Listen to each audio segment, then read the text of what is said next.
So, episode 9 of Going South, I am very fortunate tonight, and it seems very timely to be talking to Dr. James LaPlant. He is a political scientist from Valdosta State University. I think you got your PhD at the University of Oklahoma, right? Yep.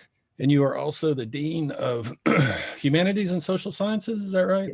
Exactly. Cool beans. I had the pleasure of working with James when I was on faculty at Valdosta State. We worked on the undergraduate research, the CUR.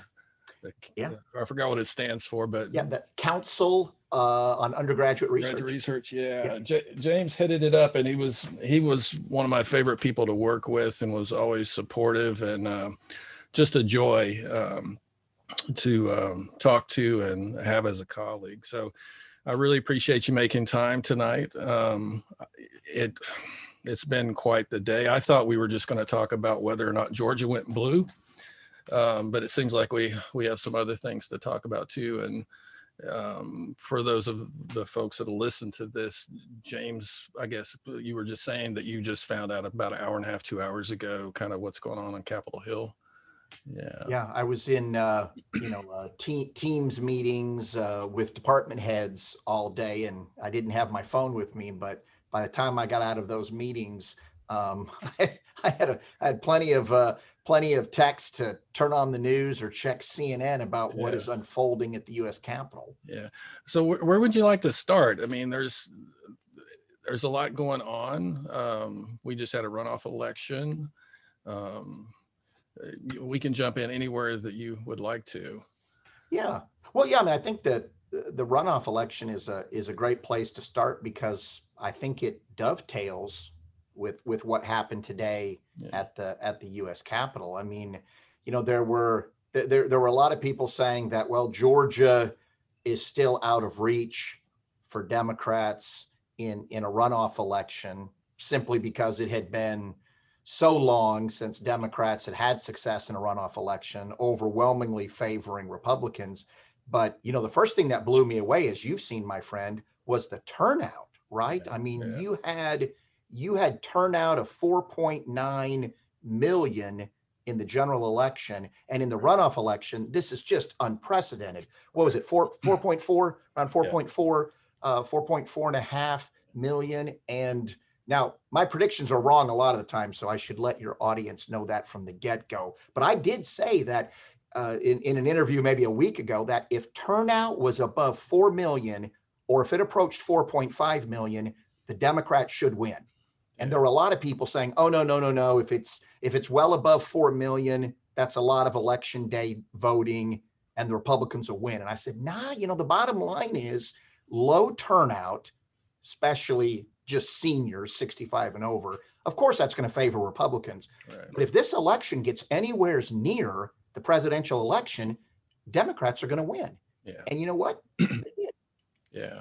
People could remind me that I picked Hillary Clinton to win by 340 electoral college votes in 2016, but we won't talk about that. Yeah. And just the urban. I mean, you've seen the same numbers I have. I mean, the urban turnout, the suburban ring around Atlanta, but also the Black Belt. Let us not forget the rural areas of Georgia where African Americans are 40, 50 or more percent of the population. Really powerful story there, I think, for Southern politics. Yeah. What do you chalk that up to? I know one of the things that we've been inundated is just, last number I heard, and I don't know if it's accurate, $800 million spent on advertising between the two parties. Do you think it was just the fact that the nation and the DNC and the RNC poured all this money in? Was it Stacey Abrams and the incredible effort she's been spearheading to get people registered and mobilized, the combination of the two? I mean, what do you think? Yeah, I mean, good question, my friend. I would say it's a combination of factors. I mean, I would very much point to Stacey Abrams' efforts, right? That we have to do a better job registering voters, mobilizing voters. And let's remember, I mean, as long as I've been teaching Southern politics, the strategy for Democrats, since I came to Valdosta State in 1996 and really watched the Democratic Party fade in this state and the state realigned to the Republican Party, Democrats were like, well, we got to get the center, right? We have to run to the center. Maybe the best examples of that were Michelle Nunn for state senate and Jason Carter for governor not that long ago. And what did Stacey Abrams teach us in 2018? She's like, run as a progressive, right? You know, don't try to dance around the middle or shift to the right. Stake yourself out on the progressive wing of the party, but mobilize and register voters. And you know what? Warnok got that message. John Ossoff got that message. So, I mean, Stacey Abrams, you know, I think deserves huge credit for not just the voter mobilization efforts, but the roadmap that she showed. But Raphael Warnok, you know, as the pastor of Ebenezer Baptist and that network, you know, and how cool, right? So, I mean, I think I would like to say whether you're a Democrat, Republican, or independent, conservative, or liberal, to have our first African-American senator from a deep South state, Georgia, from Georgia, it's very cool. And so, unless you're a Republican, well, I would hope Republicans could appreciate the historical nature of that, but I hear you. So Stacey Abrams, it was turnout. There was an Obama effect a little bit. I mean, I think there was kind of an excitement about an African-American male, Warnock, kind of Obama effect, all the attention. I mean, my gosh, all the money, all the canvassing, all the door to door. Now, negative campaign advertising, there's a lot of political science literature that says that can depress turnout, turn people off. But I think it's kind of an all the above answer. Yeah. Well, do you think, you know, because I don't want to make this all about one thing, but also given that the demographics across the country are changing, and it seemed to me that the Republicans oftentimes realize that's happened and have taken measures to kind of minimize the voting power of folks of color.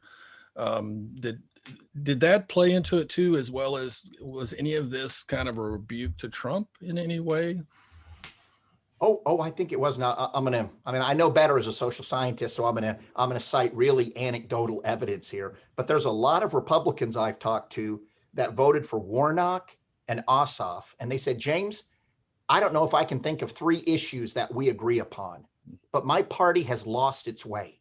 Gotcha. My party has lost its way.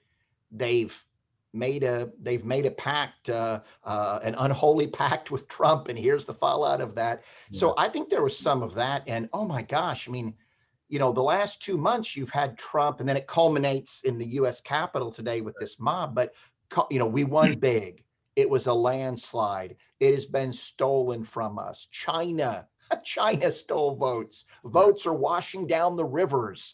They've replaced the guts of the voting machines to change the results. So all this delicious, I would say for my class that I teach, all these delicious conspiracy theories, but that does not help you. Yeah. That does not help you with your rural base or your business Republicans, wherever you find your Republicans. If you're talking about the vote was stolen, it was a total fraud, and then the real extreme right wing was saying don't even vote, right? Because they stole our votes, and Kelly Loeffler and David Perdue didn't do enough to defend the president when he needed them and the election was being stolen. So if you're Loeffler and Perdue, you know, what a migraine you had to have had the last 2 months that culminates in the loss of, I'm getting it from both sides. I'm getting it from far right, left, middle. Well, that, and I think the president's tendency to prioritize his own perspective on the election, right? As well as, do you think the call to Raffensperger a couple of days ago? It didn't help, my friend, right? So on the eve of the election, you could argue the president is clearly engaging in an impeachable offense, right? Or some might even argue a violation of Georgia election law. But yeah, it was always all about him.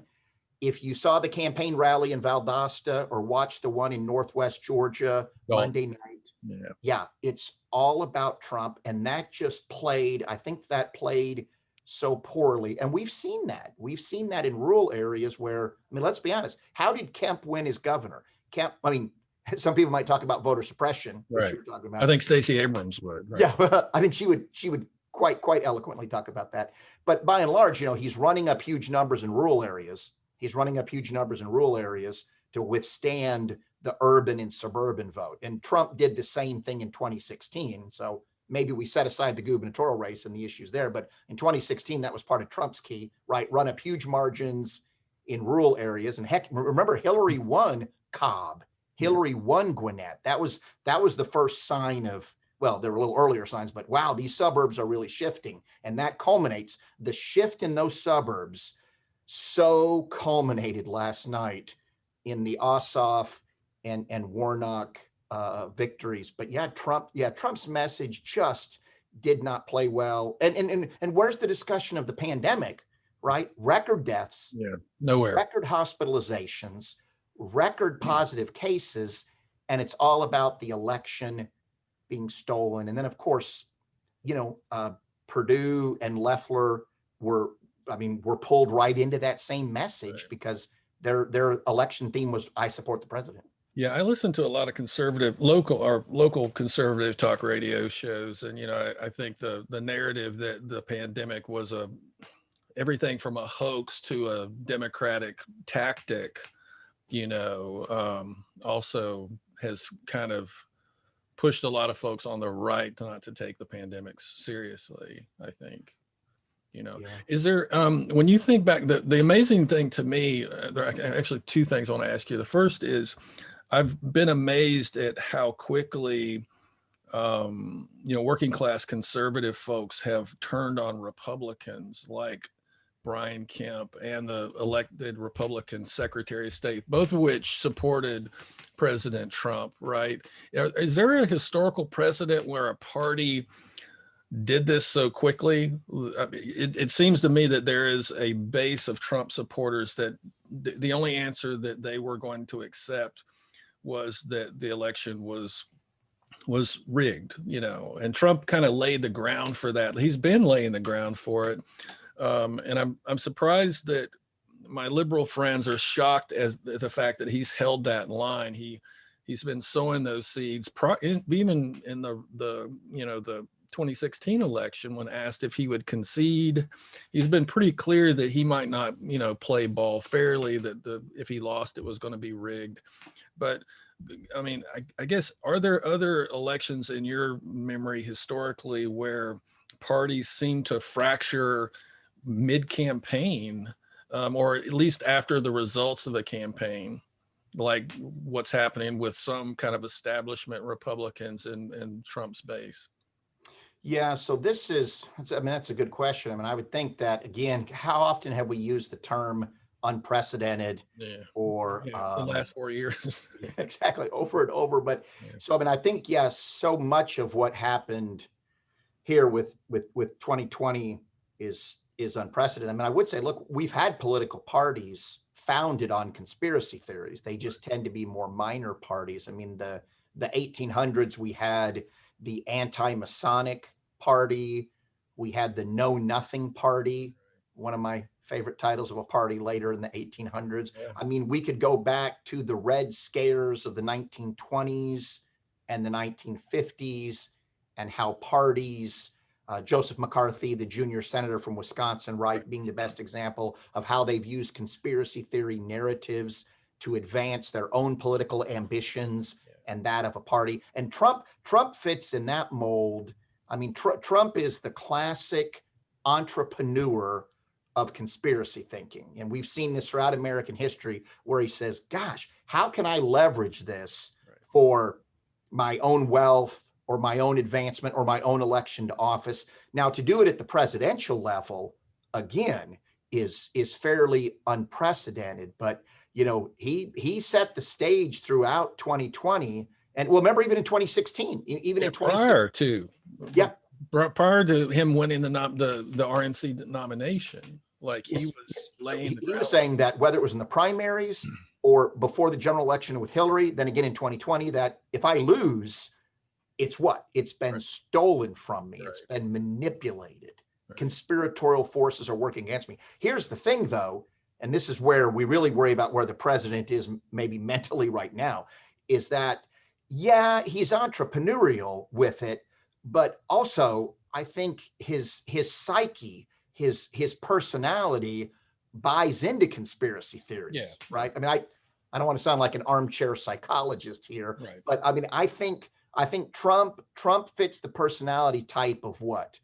The only conspiracy theory he doesn't love is fake Melania, which is this silly conspiracy theory that Melania won't be seen with him, won't travel with him, so it's a fake Melania. Yeah, So he rejects that conspiracy theory. yeah. By the way, I think my wife believes there is a fake Melania, but anyway, so but he genuinely loves conspiracy theories, buys into them. I think he's wrapped himself up like a pretzel right now with election conspiracy theories. He calls the Secretary of State of Georgia. Did you listen to that phone call? Do what? Did you listen to that phone call? Yeah. Oh, well, I mean, I've not listened to the entirety of it, but I've listened to segments of it. It is amazing the ability for someone to repeat themselves, to try to talk someone. I mean, we're talking some sort of sociopathology here, like, and plenty of people have hypothesized about narcissistic personality disorder and so forth, but it's amazing the psychic energy he put into that call for over an hour, and his inability to hear anything that he didn't want to hear, you know.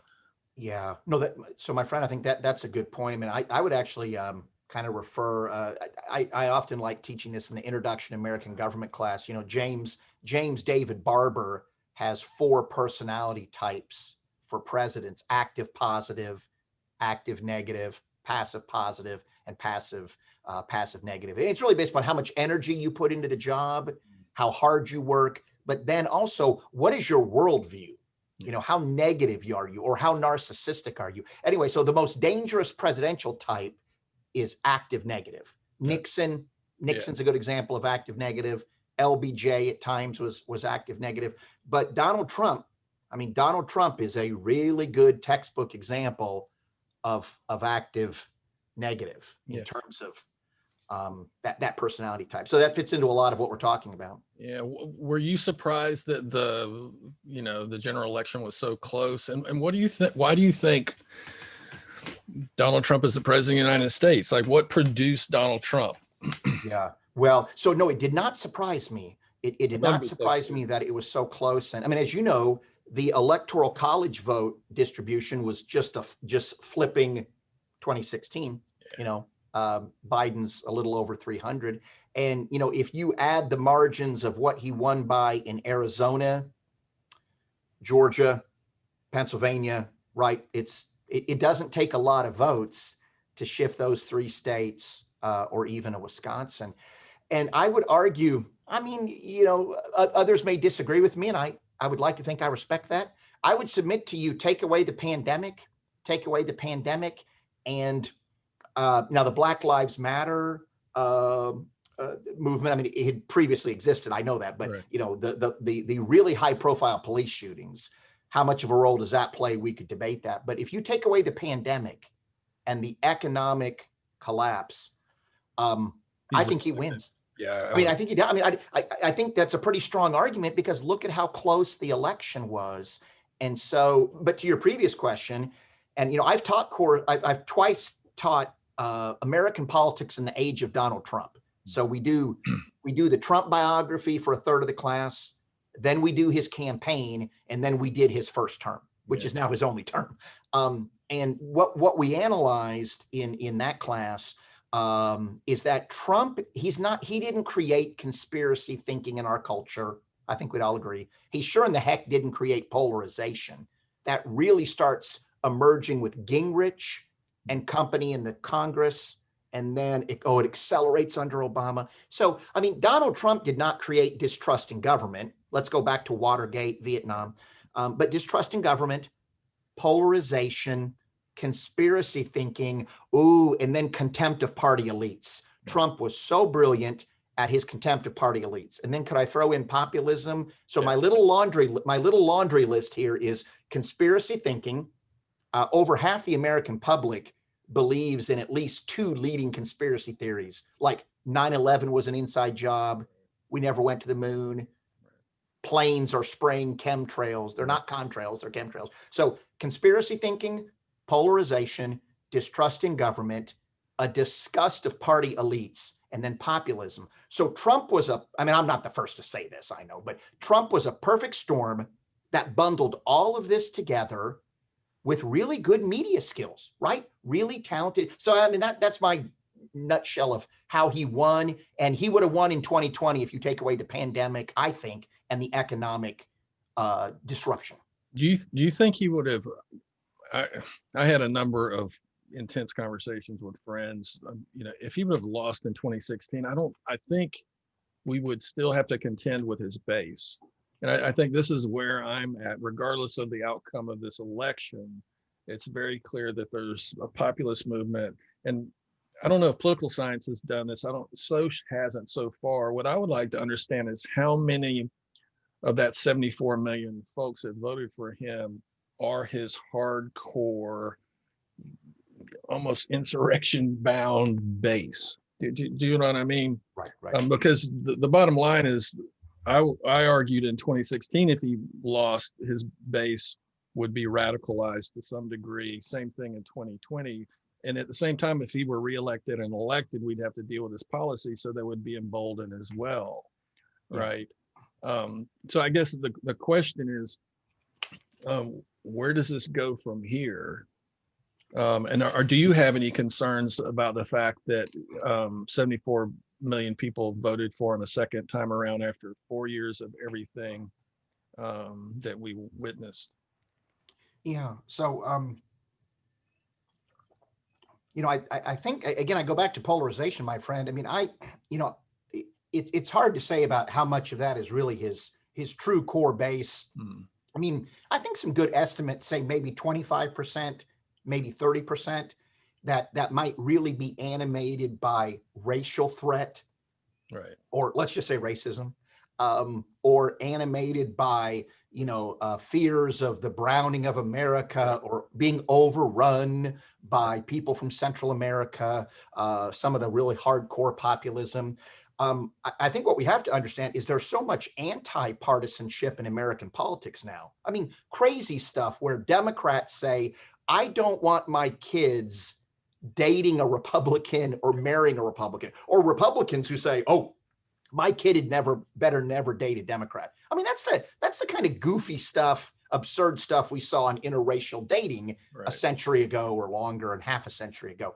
So we almost have like political segregation at this point, right? Oh yeah. And we've segregated. Thank you. We've segregated politically by the media we listen to or watch, by the region we live in, by party. Yeah. So much of it is anti-partisanship that the other party is a threat to America. Yeah, I mean, I know Donald Trump has all those warts, and he's so crude, and he tweets too much. But of that 74 million, there's no shortage of them who are like, well, the Democrats are just really dangerous for America. They are a threat to America. And you know what? A lot of that message failed by Perdue and Loeffler, right? Because what were the Perdue and Loeffler commercials? Yeah. You have to save America. Right. We are the firewall from radical, dangerous Venezuelan style socialism. So maybe we've turned a corner. God, I'm probably overstating this on polarization. But anyway, to your great question, I think polarization and just anti-partisanship explains so much of it that goes really beyond Trump. Yeah. Yeah. Are you surprised at all? Because I was, by kind of this neo-McCarthyism perpetrated by Republicans. I mean, painting people as socialists, painting the Democrats as socialists. At the same time, I think of the wealth in the Democratic Party, and people who pour money into it are some of the biggest capitalists in the country. So I found that tactic kind of odd, but then it felt like Hillary Clinton did some of the same thing to Tulsi Gabbard, accusing, folks, and even Jill Stein, right, of being Russian assets. I mean, what is all that about? Yeah, so I really like that question, because you beat me to it. I would say it's on both sides of the spectrum. Certainly conspiracy thinking. When I teach my course, we were so caught up in the 1950s and McCarthyism. Well, Richard Hofstadter, right. Richard Hofstadter, the great historian, and I use his works in my class. He talks about this paranoid style of the right wing. Well, I try to emphasize to my students, it's on the left wing, it's on the right wing, and it's also in the center of American politics. when you talk to your uncle at Thanksgiving dinner Right. about, I don't know, chemtrails or the election being stolen, Yeah. or I mean, we could go on, or COVID. COVID is a result of 5G, or they just made up the whole pandemic. And so I think that this conspiracy thinking on both sides, and then I love your point, or I love your question about character assassination, because I would argue that when you get on the far left and far right, we tend to think of it as this, line almost with opposites. I would say it's like a horseshoe. Yeah. All too often, the far right and far left bend, and conspiracy thinking and character assassination and having little faith in the democratic process. I mean, if we start going through those characteristics, Yeah. all too much of it defines what we just saw today with the mob violence at the Capitol, in terms of a willingness to indulge in character assassinations, little faith in the democratic process, a willingness to manipulate the process. I'm sorry, but it kind of, the hand fits the glove, what we saw today. Yeah. Yeah. Well, I think you're absolutely right. When I think of people on the far right that I know, like neo-Confederates I've interviewed, as well as when I was in Portland, I had a number of students in Antifa. And it was pretty interesting because their analysis about the federal government or American institutions, or, oftentimes is really parallel. They just disagree on what the problem is. Yes, Right. exactly. You know, Well, and I mean, the bottom line and is, and the solution for that matter. oh yeah, yeah. Well, I would add too, in 2016, there was no shortage of parallels between Trump's rhetoric and now I don't want to call either one of them, far extremists, but in terms of Trump's populism and Bernie Sanders' populism, plenty of common themes. Although Trump never called, capital elites or capitalism part of the crisis. Right. Whereas Bernie was willing to say the concentration of wealth and what predatory capitalism today gives us, that is your crisis. But so that's a pretty big difference, I know. But beyond that, a lot of parallels between them on trade deals and stupid wars and foreign interventions and yada yada yada. Well, do you think the DNC is out of touch with? I mean, I think what we're fixing to have is a repeat of more kind of neoliberal policy, right? But it seems to me that instead of being self-reflective, the DNC went to Russiagate instead of questioning, and kind of pushed this narrative that it was Russian meddling. And I'm sure there was, but it's pretty well documented that the United States meddles in elections abroad, right? Yep. There's plenty of reports on it in the popular press, but it seems to me that, I guess, two things. Do you think the DNC isn't progressive enough, or isn't paying attention to maybe its own populist movement that's overlooking? And do you think they gave Bernie Sanders a fair shake? Because it seems to me that when he declared himself a Democrat, there's a way the DNC kind of threw him under the bus, given the Podesta emails and everything that was kind of leaked out about Hillary was the chosen one. Right.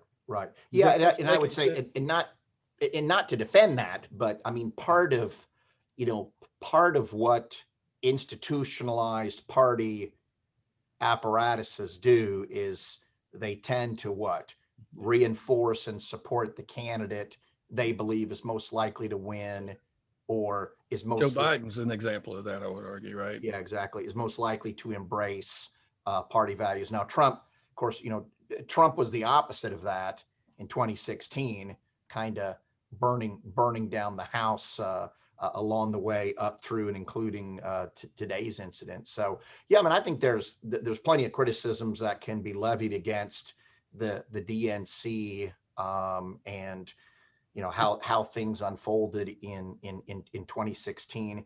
I would say we have the euphoria from the 2 Senate seats going blue here in Georgia, but the Democrats lost a good chunk of seats, right, in House races. I mean, they were a lot of modeling had them picking up 12 to 15 seats in the U.S. House. Right. And when they essentially lost that many. And I think we have two races still a bit in question, but it's basically a 5-seat majority. Yeah. Right now, Pelosi sits on a 5-seat majority. History tells us you'll have a Republican House after November 2022. I mean, I think that's a fairly safe prediction. President loses seats in his second year of office in the midterms. And so there was a lot of criticism in November and December about where is the DNC? Do they recognize the type of candidates that are needed to win in the South and Midwest and Rust Belt, not the West, not the left coast or West. My dad likes to call it the left coast, not the West Coast or New England. And so, I mean, I think there was some self-reflection going on and some evaluations of the DNC and the Democratic Congressional Campaign Committees, the DCCs. That'll still unfold. So yeah, how do you deal with progressives? How do you deal with Bernie Sanders? Hasn't gone anywhere last time I checked. AOC, very popular, not only with my students, but with a younger demographic. Millennials. Who was purged? Who was purged last November?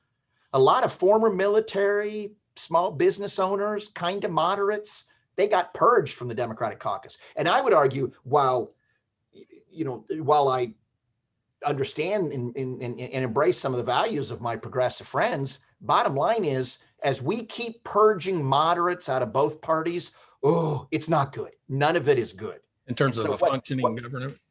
Yeah, right. So we've purged most Republican moderates. And now, as we in 2020 seem to purge those Democratic moderates from 2018, that worries me. Yeah. So what does Georgia going blue mean? And is that really, I've had a number of friends, and I think it's a good word, euphoric. I'm not necessarily euphoric, even though I did support both of these folks. What do you think will happen now? Will Biden be able to push forward policy and an agenda given today's election? Yeah, I think it'll be, because I would say, so Georgia's competitive. I think that, and we can talk more about that, but I think the two Senate races show that Georgia is competitive. We're going to have to wait and see what happens in the gubernatorial race of 2022. Can the Democrats ultimately wrest one of the two chambers in the Georgia General Assembly? I mean, for Georgia to be blue, I think you've got to see some movement in state legislative races, and we saw virtually none, right? Last November, we have to keep in mind the Democratic minority leader lost in the state house. He's from a rural area, and so the Democrats or the Republicans sit fine in the state house and state Senate. We'll see what Abrams versus Kemp looks like, but a more competitive Georgia gave us those two wins. And yeah, you're right. I mean, it's going to help Biden get his cabinet selections through the Senate. It will help him. I guess the four big themes would be his cabinet selections through, judges or justices. Let's say a Clarence Thomas steps down, or God forbid, someone passes away on the high court, but judges and justices, cabinet members, treaties.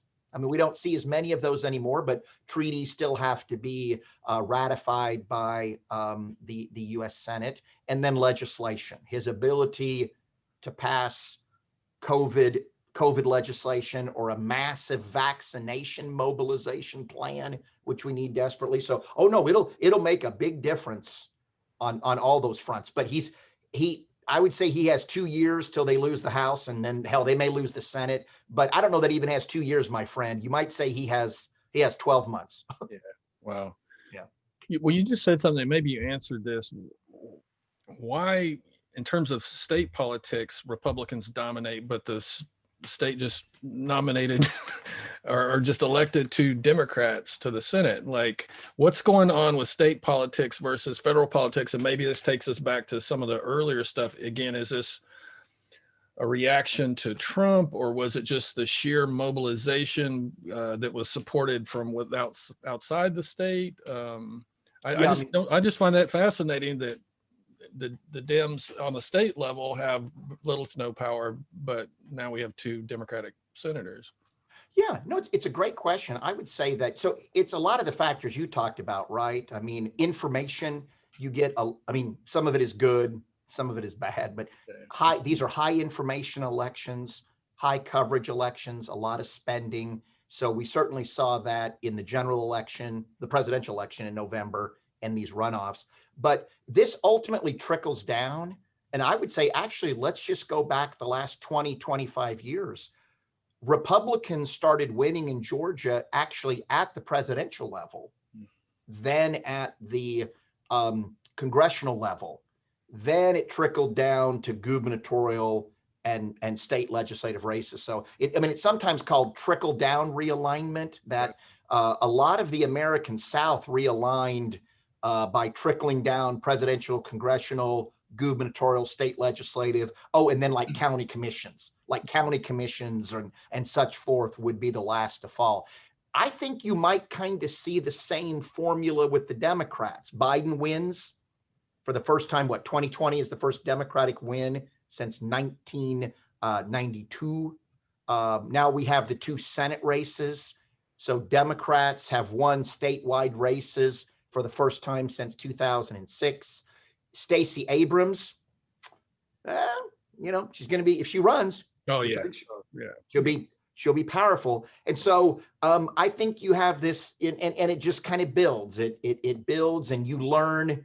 Oh, in these state legislative races, here's the themes, here's the issues, here's the strategies that work for Stacey or Raphael Warnok or John Ossoff. And so, yeah, it just kind of trickles down. It's a good question. Yeah. I also just wonder if Republicans will, well, especially at the state level, there's a lot of talk about doing away with mail-in ballots or basically changing the rules of the game to prevent further loss of power. I mean, is that a fair concern? Oh, Mark, given gerrymandering and everything else we've seen, right? Yeah, no, I think that's a great question. So I have a colleague who is in the Czech Republic, interested in American elections, interested in doing some research on American elections. And so I love the point you just made. And I said, well, if I was doing research, which increasingly is hard to do in an administrative position, but I said, if I was doing research, what I would be most interested in is the backlash to 2020, because understandably, we opened up absentee voting with no excuses, expanded mail-in voting, expanded early voting. And I said, what I would really like to study, and what I think would be fascinating, is predicting which states are going, and we're already seeing this in Georgia, suggestions, and you've seen it in Wisconsin. I think we're even seeing it in PA, saying, oh, we need to rein in all this absentee and early voting, and maybe we need to tighten up registration even further. I find all of this anti-democratic in terms of democratic theory. And then other states will continue to march along in terms of continuing to open it up. So yeah, I think that's a concern. I also think it's a fascinating research question. And I think state political culture is a huge predictor, right? Region, state political culture, even demographic, how much in-migration are you having? Is that shifting? But I think it's a fascinating question, but it's a troubling one. You're exactly right. Yeah, it's interesting. When I moved to Oregon, I was there 2 months and I had a mail-in ballot sent to my house. I had 2 weeks to send it in. Isn't it incredible? Well, and the thing there that I had to remind my friends that were from Portland or had migrated there was, I would just argue, the white power structure doesn't really feel a threat from any folks of color given the demographics of the state. And that if there was an influx of people of color that threatened political power, all of a sudden you'd have voter IDs, you would have one, I think that would change. And I think history kind of bears that out. It's amazing how difficult we make it to vote. Oh, and I know I was going to ask you, in Soch, and I haven't looked at the research in a long time, but these kind of accusations of voter fraud were just kind of bullshit, in terms of the research. You know, specifically when half of registered voters even turn out on most elections. Does the political science research around voter fraud say the same thing, that it's really kind of a non-issue? Yeah, one of my students a couple years ago did a really lovely paper in my research methods class on voter ID laws. I mean, and you've already listed the usual suspects. I mean, is it a southern state or a state with heavy a long history of Jim Crow that is fearful of large electorates or really expansive electorates?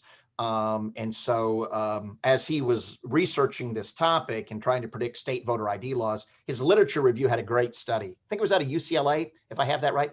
And they looked at a billion ballots. I mean, this is like local, state, Right. presidential elections. And Mark, I think there were 10 or 12. I mean, some insane number, like 12 cases of fraud. And I think maybe the title of the article was like 12 in a billion. Yeah. And so, and what have we learned from all these court challenges since the election in early November? There's no, I mean, okay, there's two people, there's two dead people who voted in Pennsylvania, and there's 3 people who voted from out of state in Georgia. Although the president, I think was one claiming, felon in Georgia, maybe that it was although Trump was claiming to Raffensperger that it was 4,000. Wasn't he claiming 4,000, 5,000? But he also won in a landslide. Exactly. But yeah, the political science literature is crystal clear on this. I mean, you are, and I believe they've said you're more likely to be struck by lightning. You're more likely to be struck by lightning than to ever witness or encounter any kind of voter fraud, or see any kind of voter fraud in an election. And like I said, all the court challenges the last 2 months just show that the election ran well. Yeah. We kudos to our state and local governments who executed these elections very well during a pandemic. My goodness. Why do you think that narrative was so hard to counter? Because I work with working class folks. Many of them are diehard Trump supporters. Was it just because of kind of the seeds he planted continuously in the discourse, or I think talking people out of it? Yeah, well, I think a lot of it kind of explains just the rise in conspiracy thinking, or why we're so prone to conspiracy thinking, is that, we now, this is so evident with COVID, we distrust experts of all types, of all shades and backgrounds. So, this anti-intellectualism, distrust of experts, kind of an anti-science rhetoric. Right. We tend to get our news in echo chambers. And then Trump masterfully, distressingly, with fake news. And you know how he likes to point out to the media in the back of the auditorium and everybody boos. And he talks about, of course, that you can't trust the media. And so, the impact upon journalism and journalistic reputations. I mean, all these things come together to make it hard to, I think it makes it increasingly difficult for facts to prevail. Yeah. Two other questions. I'll get you out of here. I really, again, appreciate your time and enjoying the conversation. You got my brain going. We're kind of contemporaries age-wise, and I guess the other thing that disturbs me is how far right Democrats have come. The Democrats of today kind of remind me of moderate Republicans of the 1970s in some regards. I mean, is that fair to say? Has the Democratic Party gone right? Well, I would say that, particularly in terms of supporting labor and things that was historically the vanguard on. Yeah. So I would say I think there was an argument to be made about that. That was part of the Democrat Southern strategy for a good chunk of the late 20th century. Maybe you could even argue, we talked a little earlier about Michelle Nunn and Jason Carter. So I think you could even argue late 20th century, early 21st century, that was still part of that strategy. I mean, the political science literature is pretty clear that the parties have sorted. The parties have sorted, into an increasingly homogenous conservative Republican Party that has they've purged most of their liberal Republicans. I mean, Susan Collins, look at how she was fighting to hang on in Maine, but certainly upper Midwestern New England, they've purged their liberal Republicans. The Democrats have largely purged their moderates, their Southern conservatives. We just talked about who lost in 2018 that didn't get reelected in 2020. I mean, it was, small business owners or veterans or moderates. And so, and I don't mean to say the entire party is Bernie Sanders and AOC, because then I sound like a campaign commercial for Kelly Loeffler or David Perdue. But the political science literature is pretty clear that, and that's polarization. The best definition I can give of polarization is that when the parties overlap, there's less polarization. But when they sort out, and of course, the Democrats are a big party and very racially diverse, but it is clear that over the last 30 years, Dems are much more homogenous ideologically to the left. Republicans are more homogenous. And then my last point is party elites. The party elites, it's really evident with those who write checks and finance campaigns that they have really moved left and right. So, yeah. Yeah. Well, I want to go back to in 2008, you might not remember this. We had a forum on campus. The Mary Turner Project sponsored it. And it had to do with some of the racist stuff that was going on campus in response to the election of the first biracial president. And you were on a panel. I don't know if you remember this. I think we had the university attorney, and I think we even had maybe the head of the Republican Party, the local Lowndes County Republican Party. And you said something that's always stuck with me, because a lot of us were raising concerns about kind of the racist rhetoric around the election of Barack Obama. And you kind of cited, that historically elections and the rhetoric has been really, really ugly, where people were talking about each other's wives, and all kinds of disparagement. But I guess I'm just wondering, because I'm concerned as a sociologist, it seems like we have a perfect storm for social, what's the word I'm looking for? Not only divisiveness, but kind of the fraying of social fabric and social cohesion, right? And it seems to me like not just the culture war and polarization, but wealth inequality, income inequality growing in the last 40 years, right? We have a demographic shift where the browning of America in a country historically controlled by white folks and kind of the ideology of white supremacy. You could throw in technology and social media that further kind of gets us to silo out, right, and self-segregate.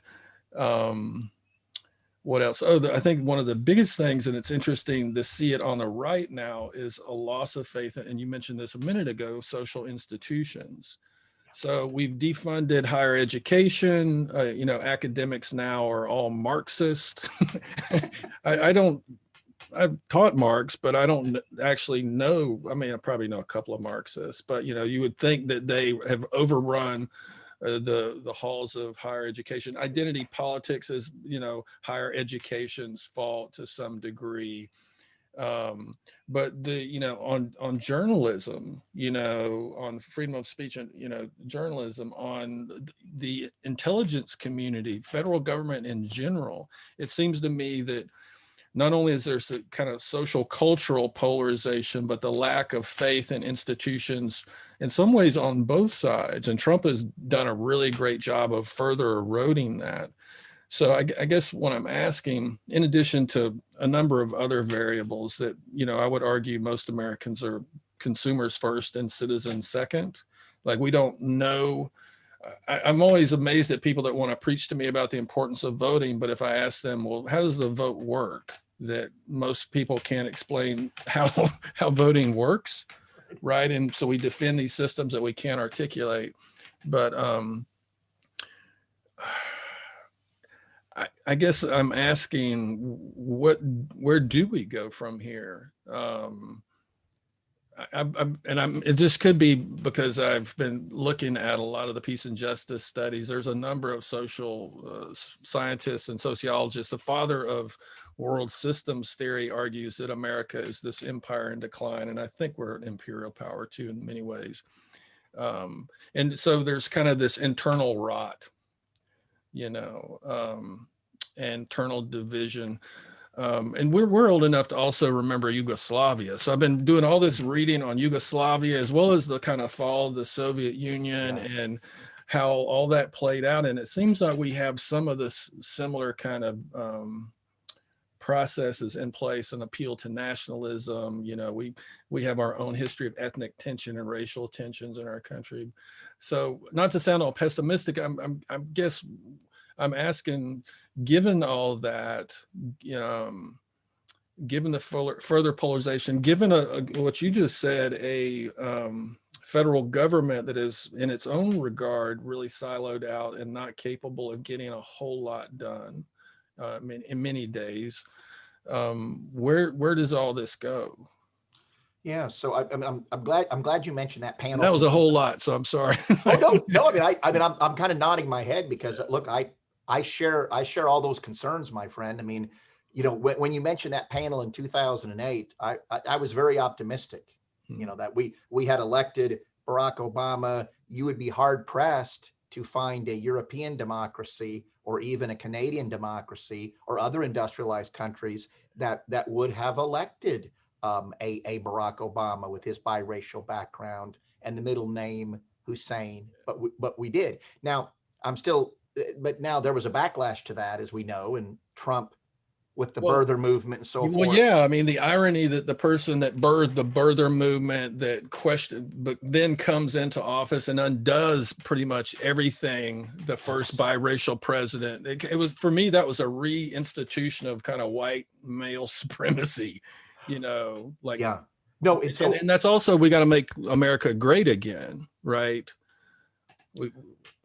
Whatever that meant. Right. What that harkens to. No. Yeah.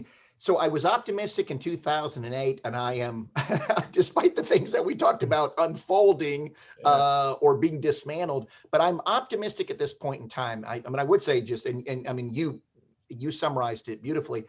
The incredible concentration of wealth and inequality, and look at how it escalated during the pandemic, right? Look at how the concentration of wealth has further concentrated just since March of last year. But whether it's the concentration of wealth, the prevalence of conspiracy thinking, this unraveling of social capital that Robert Putnam has written about so brilliantly in my discipline, but from yours, from sociologists, is where we really stole this notion of social capital. So I worry about all of that. But my optimism, I hope, is not entirely unfounded. But I think Biden is a good bridge. Biden, given his age, and let's be honest, his gender and race, he's probably a good bridge to the next generation of leaders, whether that is a Beto O'Rourke, a Kamala Harris, and we could go down. You're more optimistic than I am, Jay. Oh, yeah, well, I know. I mean, I think he's a good bridge to the next set of Democratic leaders. Also, it's razor thin. It's a 50-50 breakdown now in the U.S. Senate, but he'll be able to do more of his agenda, which is, we have to get the vaccine out there.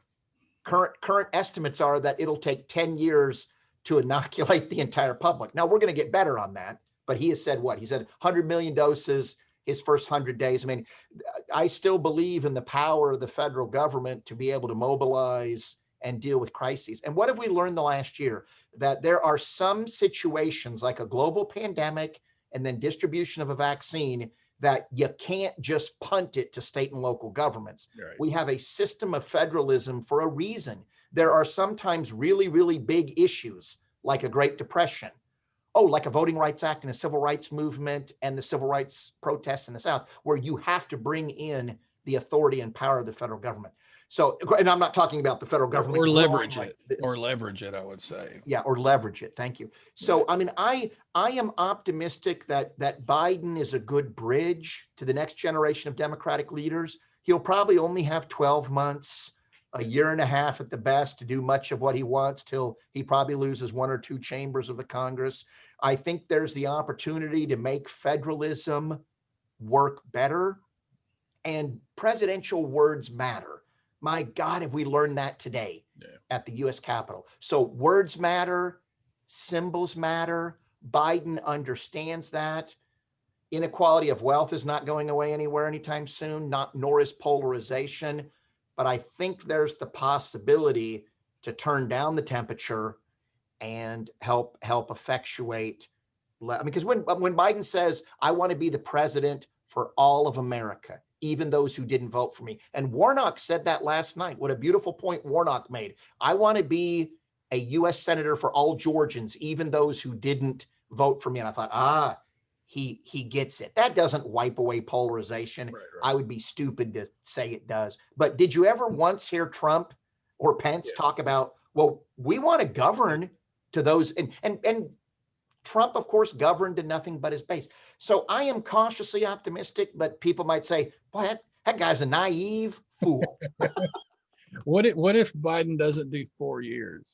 Like, the reason I ask is, again, I try to have my pulse on what my white relatives that are conservative Trump and coworkers and so forth, and the discourse is already out there. Given the response to the first biracial, I would argue very moderate, groomed, vetted, Harvard educated Black president, what's going to be the response to a Black female president that's seen as a socialist? If in fact Biden, for some reason, and I'm not wishing this to happen or occur by any means, but isn't able to complete 4 years.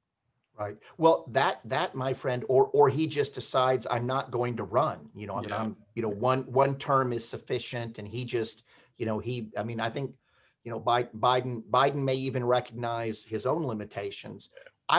Boy, it's a good question, and I think I said at the beginning of the podcast that, hey, I've had some really bad predictions, but I think Kamala would be a very well-equipped and formidable banner bearer for the party, because I think she'll have.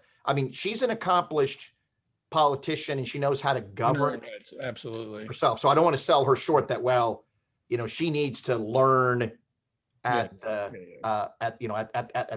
feet of Joe Biden or something. But I think she will be a key part of this presidency. She will further learn the tools and success of governing if they're successful, as I hope, in terms of establishing the gifts of federalism, helping to reinvigorate, leverage federalism, as we talked about, dealing with this pandemic, helping to turn down the temperature on conspiracy thinking and polarization. I guess what I'm trying to say is I think she can extend that. I think she can be the banner bearer that extends that. And when people see what the Green New Deal is, it's not Venezuelan or Cuban socialism. And when they see and I don't think it'll be Medicare for all. I think it'll be fixing Obamacare, fixing and patching Obamacare, making these health exchanges work better. Pre-existing conditions have never been more important, given all the fallout from COVID. I think people will say, wait a minute, this is not some insanity of Hugo Chavez or Fidel Castro. This is government when it can work. But then also there are areas that really are best left to state and local governments. I think Biden and Harris, I hope they do, because they're going to have to. Otherwise, we're going to continue to seesaw back and forth in quite a messy situation. So, I think she dampens a lot of these fears and concerns. I think those can be dampened just by the skill of the two of them governing together. And then if she's the banner bearer in 2024, I think she'll be quite skilled. That doesn't guarantee her winning election, or even, well, I assume she'd win the nomination if she was vice president who ascended to the presidency. Right. I guess I'm just concerned about the backlash, potential backlash. What happens to the? It's still there. I don't want to dismiss that. It's still there. Yeah. What happens to the 25% of the 74 million hardcore Trump folks who stormed the Capitol today, committed multiple felonies, will be further radicalized, are drunk on conspiracy theory? What happens with that group of people, you think? Yeah, that question, it concerns me deeply. It's one we talk about in my conspiracy theory class. I love your point. They are drunk on conspiracy theories. I mean, I guess there's two schools of thought.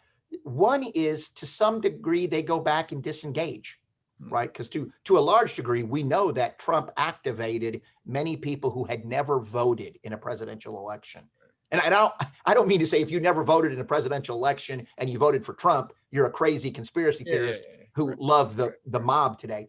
But so one argument is that they withdraw. They withdraw. Now, that doesn't mean that they're not any threat. Let me recede and are politically out of the game.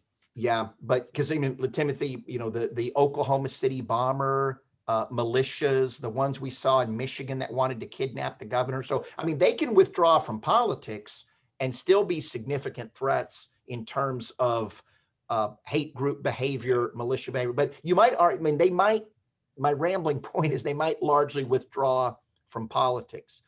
Or future Republican candidates say, I got to get me some, I got to keep getting that. Now to me, that's a death pact for the Republican Party, as our electorate only becomes what? More and more diverse. And as you know, as well as I do, 18 to 30-year-olds are not scared of the word socialism. I mean, like, what, Green New Deal? Yeah. Medicare for all, forgiving student loans? Hell yeah. Let's talk about that. So as 18 to 30-year-olds or millennials now are the biggest demographic. My daughter in her 30s is early 30s millennial. I mean, this is not a smart strategy for the GOP to say, well, we got to keep hooking up to this group of people in the caboose. So, but I'm not giving you a good answer because I don't know. But being fascinated by conspiracy theories, where this group goes is going to say a lot about the future of our politics. Yeah, absolutely. Well, do you have any questions or anything we should talk about before I let you go? Because you have worked all day and I'm sure you want to get home. And again, I'm so appreciative of your perspective and making time. And I couldn't have planned this any better. I know. I mean, what timing, my friend? Thanks for suggesting tonight instead of last night too. So yeah, because I mean, of course, I was up. I stayed up, I think, for Warnok's YouTube video, and so I think I was up till about 1 a.m. But no, the timing on this was relatively perfect. I mean, disturbing and distressing, but I think we've said it in our conversation, my friend. But I mean, I think there will be, maybe I'm too optimistic again. I think the backlash to what happened today, and we'll see if most United States senators say, we're dropping our contestation of Arizona, Georgia, and Pennsylvania. I think those are the big three. Which is probably happening right now. They're either pushing forward with that or abandoning. Thank you. So there's my first test of how wrong I am or how right I am. But I mean, I guess I'm thinking that the backlash to what happened today with Trump inciting this, and this has been building for years.